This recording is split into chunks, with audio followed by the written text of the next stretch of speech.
In the 1981 philosophy, George and Anna Marie Roeper asked that we see ourselves as valuable and valued members of the community, a community where we are safe, interdependent, and where we belong.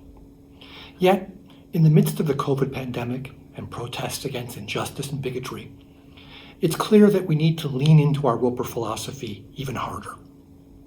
The Roepers reminded us that in seeking justice, our goals remain constant while the implementation may change.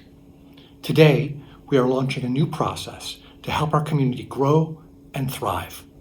Our aim is to facilitate restorative justice where problems of bias, hate, or microaggressions occur, and to track disparities in discipline and achievement by race.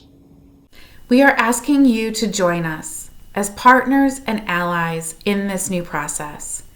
As a community, we are asking you to take care of each other in a way that may seem new to many of us. We are asking for your support as we strive to attain the ultimate goal for everyone in our community to feel a true sense of belonging. When Ahmaud Arbery, Breonna Taylor, and George Floyd were killed in 2020, our Roeper students called us to action. They made it clear that they wanted to know what Roeper was going to do differently to fight for justice in our community. Soon after, increasing incidents of racism towards Asian Americans in our country emphasized the importance of the students' demands for us to proactively ensure Roeper is the welcoming and inclusive community we want it to be. Students stepped up first. We gave ourselves 1 week to plan a full day of vigils for Roeper kids of all ages, led and directed by us. We acknowledged the harm and called for greater action. The vigil brought us all together during a difficult time and led us to imagine the change needed to make Roeper a welcoming place for all students. Now, it was up to the adults in our community to figure out how we would respond. The adult mentors of the vigil groups continued meeting during the summer of 2020, and our first action item was to open up and listen to each other's stories about what families were experiencing at Roeper.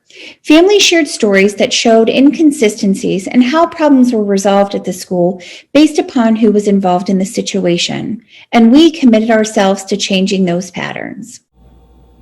We decided to ask the school administration for 2 major changes. 1, a way to track incidents of bias, hate, microaggression, and harm at Roeper.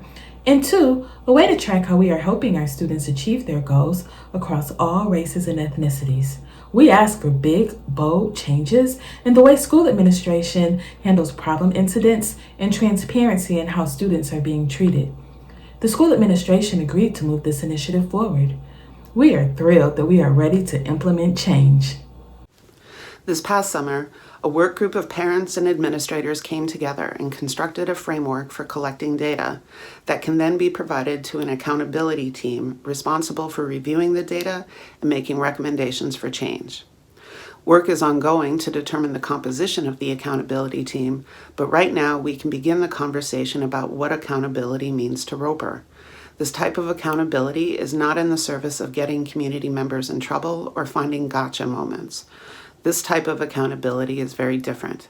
It's having hard but important conversations, finding opportunities for growth, and most of all, upholding the promises we make to each other as members of the Roeper community. What can you expect now? We are improving the process for reporting and addressing microaggressions and acts of implicit bias and overt harm, including standardizing a bias incident reporting form when the incident requires administrative intervention. Additionally, this year, divisional directors will begin tracking data that relates to student achievement and engagement with academics and beyond. We want to know if we are seeing our students' abilities equitably and inclusively. What are we still working on? Well, fine-tuning is needed for how this newly tracked data will be aggregated and analyzed so that our DEIJ initiatives can be responsive to patterns in inequities and injustice. In addition, we're working towards implementing an online bias reporting tool where members of our community who have experienced bias, hate, or microaggressions can report the problem, either as information only or to receive follow-up about the report. We know the online tool is a project unto itself, and we know that we need something as a placeholder. We can't wait for the online tool to happen to improve how we support community members who are having these experiences. As such, we've created a team of people at Roeper whom you can seek out to process and report incidents of bias. There is a DEIJ initiatives tile on the resource board in My Roeper, where you can find a list of team members and their contact information. You will also find a description of how this interim reporting process has been designed to be used.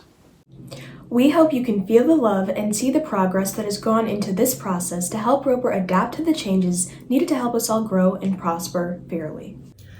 We welcome you to contribute by sharing your experiences, evaluating the development and implementation of the system. We challenge the entire community to commit to its success.